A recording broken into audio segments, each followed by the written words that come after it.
আসলে প্রকৃতির সাথে মিশতে যেমন ভালো লাগে, তেমনই বই পড়তেও মন্দ না, ভালোই লাগে। আবার বেশিক্ষণ পড়লে মনে হয় যে একটু প্রকৃতির সাথে মিশি, ঘুরে আসি, বেশি একটা ভালো লাগে না। আবার অনেক বই আছে যেটা পড়লে আসলে পড়তে ইচ্ছা করে। তো আমি মোটামুটি ধর্মকেন্দ্রিক যেই বইগুলো পড়ি তার মধ্যে আমার জবুর কিতাব আছে, ইঞ্জিল আছে, তারপরে বাইবেল আছে। এই বইগুলো আমি ধর্মকেন্দ্রিক বই যেগুলো কথা বলতেছি ওগুলো পড়ি। তারপরে ইসলামিক যে বই সেটা হলো আকীদা সম্পর্কে বলা আছে, সেই বইগুলো ধর্মকেন্দ্রিক আর কি, যে বইগুলো পড়ি। আমার এখানে সবথেকে বেশি যেটা ভালো লাগে সেটা হলো যে জবুর শরীফ, মানে জবুর কিতাবটা, এটা আমার কাছে অনেক বেশি ভালো লাগে।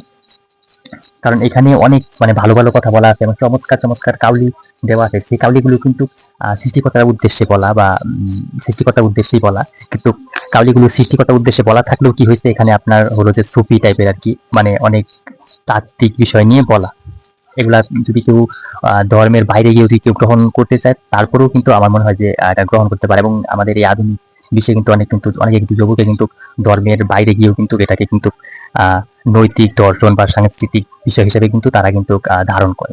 তো আমরা যোগ বলতে কিন্তু আবার অনেকে বুঝে যে যোগের মধ্যে আছে হলো আপনার বিভিন্ন ধর্মের রীতিনীতি, ধর্মে কি করবে না করবে। যোগের ভিতরে ওই ধরনের কিছুই নাই। যোগের ভিতরে জাস্ট আছে আমরা যেরকম লালন শাহ, তার যেরকম গীতি, তারপরে আরো অন্য সুফিরা যেরকম তাদের যেরকম গানের বই আছে নিজস্ব, এই জবুর কিতাবটা ওইরকমই।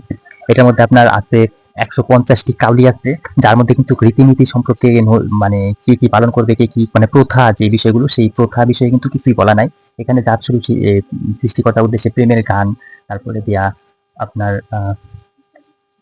মানুষকে কিভাবে ভালোবাসতে হবে, তারপর বিভিন্ন দিক নির্দেশনা দেওয়া। এখানে নীতি নৈতিক কথাগুলো এখানে এর বাইরে অন্য কোনো কিছু বলা নাই। এর জন্য আমার কাছে জবুর কিতাবটা অনেক বেশি ভালো লাগে। আর এই জবুর কিতাবের মধ্যে দাউদ আলাহিসাল্লাম আছে 53টি কাউলি, যাদের নাম জানা নাই, তারপরে এরকম টাইপেরও অনেকে লিখছে যাদের মানে নাম এখনো জানা যায় নাই, তাদের আছে 49টি কাউলি। এছাড়া হজরত আসফ আলাহিসাল্লামের 12টি কাউলি আছে। আমি যদি এখানে হজরত বা আলাহিসাল্লাম এটা শব্দ করতেছি, তো ওখানে দাউদের জায়গায় ডেবিট হবে, বা যেটা খ্রিস্টান বা ইহুদিরা ব্যবহার করে, আমি মানে প্রচার ক্ষেত্রে আর কি ইসলামিক নামগুলো ব্যবহার করতেছি। তারপরে কারুনের ছেলের আছে 10টি, তারপর বাদশাহ সুলাইমান আলাইহিসসালামের আছে 2টি কাউলি, মুসা আলাইহিসসালামের আছে এবং হজরত হেমন তাদের আছে 1টি করে। তো এই কাউলিগুলো জবুর কিতাবের, এটাকে আবার এখানে বলা আছে কবিতা হিসেবে ইয়ে করে আছে। তো তো এই জবুর কিতাবের কাউলিগুলো এখানে বাদ্যযন্ত্র বাজে মানে গাওয়ার বা তেলাওয়াত করার জন্য নয়। এগুলো বলা আছে মানে সেটা হলো যে কি, যে এটা বাদ্যযন্ত্র বাজায় মানে গাওয়ার কোনো কিছু নাই। বাদ্যযন্ত্র বাজায় গাইতে হলে অন্য গান আছে, ওগুলা গাওয়া যাবে। তবে জবুর কিতাবে যেটা বলা আছে সেটা বাদ্যযন্ত্র মানে বাজায় গাওয়ার কোনো বাধ্যবাধকতা নাই। এখানে এটা শুধুমাত্র তেলাওয়াত করার জন্য, পড়ার জন্য, মানুষের আত্মসিদ্ধি করার জন্য আপনি পড়বেন বা আরেক অন্যকে পড়ে শোনাবেন, এটার জন্যই বলা আছে।